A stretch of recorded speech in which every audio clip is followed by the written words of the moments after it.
আজকের ভিডিওতে আমরা জানব একটা ইমেজ থেকে কপি করে অন্য আরেকটা ইমেজে কি করে অ্যাড করব বা ইউজ করব। ঠিক আছে, তো এটা খুব সিম্পল মেথড আমি আপনাদের আজকে দেখাবো। ঠিক আছে, তো চলুন শুরু করে দিই। তো এখানে দেখুন আমার দুটো ইমেজ অলরেডি ওপেন করে রেখেছি। ঠিক আছে, এটা আর এটা হচ্ছে আরেকটা। ঠিক আছে, তো স্টর্মের ইমেজ আছে একটার মধ্যে, আর আরেকটা হচ্ছে কি টি কাপের, ঠিক আছে, চায়ের কাপের ইমেজ। ঠিক আছে, তো আমি স্টর্মকে এটার মধ্যে অ্যাড করতে চাইছি। ঠিক আছে, তো এটা কি করে করব? ঠিক আছে, তো তার জন্য প্রথমে আমি একটা নতুন ডকুমেন্ট বানিয়ে নেব। ঠিক আছে, তো ফাইলে যাব, যাওয়ার পর নিউতে ক্লিক করব। ক্লিক করার পর এখানে আমি দিয়ে দেব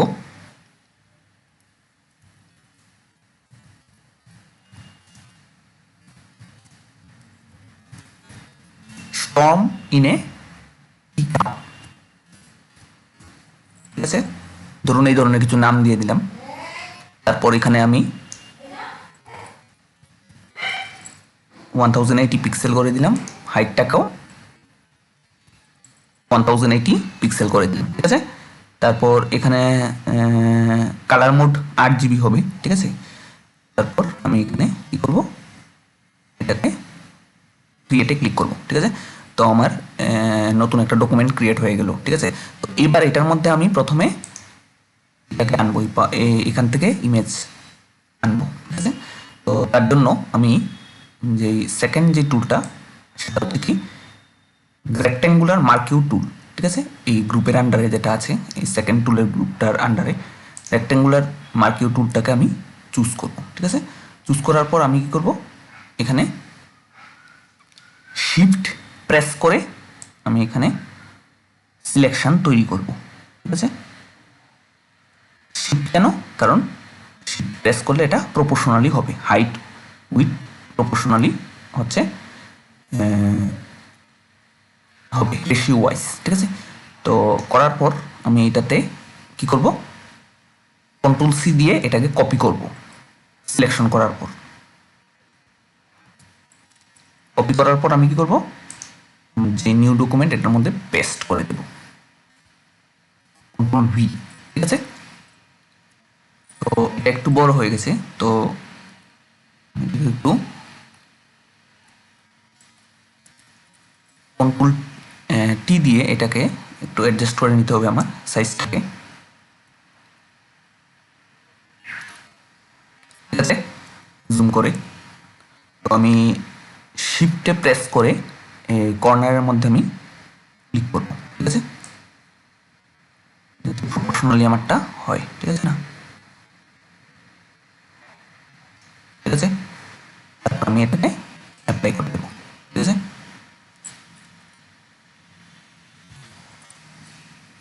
ঠিক আছে, তো এইবার আমি এই কাপের মধ্যে আমি স্টর্ম অ্যাড করব। ঠিক আছে, এই ইমেজটা থেকে এনে এই ইমেজটার মধ্যে আমি বসিয়ে দেবো। ঠিক আছে, তো প্রথমে আমার কি করতে হবে, এটাকে সিলেক্ট করতে হবে। ঠিক আছে, স্টর্মকে, তো আমি এখান থেকে ইলিপ্টিক্যাল মার্কিউ টুল এটাকে চুজ করব। চুজ করার পর আমি এখানে যেটা করব সেটা হচ্ছে শিফট প্রেস করে আমি এখানে একটা সার্কেল ড্র করার চেষ্টা করব। ঠিক আছে, তো আমি এটা করার পর আমি এটাকে মুভ করতে পারি। ঠিক আছে, আমি কোনো কি এখন হোল্ড করছি না, ধরে রাখছি না। ঠিক আছে, জাস্ট এই টুলের মধ্যে আমার আছে সিলেকশনটা, তো আমি এটা মুভ করে সরাতে পারি, এক জায়গা থেকে অন্য জায়গায় নিতে পারি। ঠিক আছে না, তো আমি, ঠিক আছে, তো এবার ধরুন এই জায়গাটার আমার আমি ইউজ করবো। ঠিক আছে, তো কন্ট্রোল সি দিয়ে এটাকে কপি করলাম এই সিলেকশনটা। ঠিক আছে, তারপর এটার মধ্যে আমি পেস্ট করবো। ঠিক আছে, ঠিক আছে, তারপর আমি এখানে এটাকে কন্ট্রোল টি দিয়ে ট্রান্সফর্ম টুলটাকে অ্যাক্টিভেট করে তারপর আমি এটাকে সাইজটাকে অ্যাডজাস্ট করবো। ঠিক আছে, কর্নারগুলিতে ধরে। ঠিক আছে না,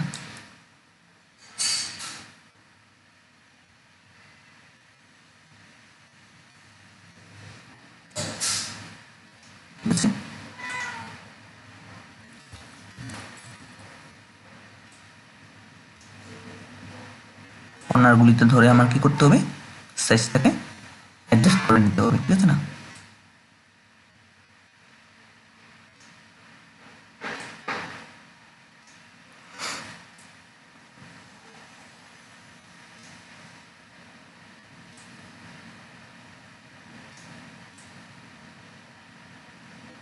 করতে করতে দেখতে হবে যাতে প্রপারলি এটা হয়, অ্যালাইনমেন্টটা, ঠিক আছে না।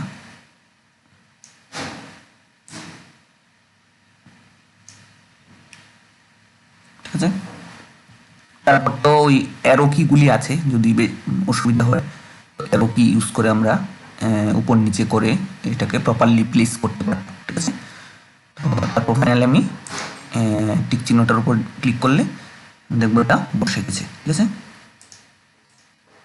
ঠিক আছে, তো আমি কি করলাম, আমি এই এর কাপের মধ্যে হচ্ছে স্ট্রম অ্যাড করে দিলাম, ঠিক আছে। এইভাবে আমরা একটা ইমেজকে কপি করে অন্য আরেকটা ইমেজের মধ্যে ইউজ করতে পারি, ঠিক আছে। তো আশা করি ভিডিওটা বুঝতে পেরেছি, ঠিক আছে। তো আমার ভিডিও ভালো লাগলে লাইক, কমেন্ট, শেয়ার, সাবস্ক্রাইব অবশ্যই করবেন, তাতে আমার মোটিভেশন মিলবে এরকম কন্টেন্ট আরও বানানোর।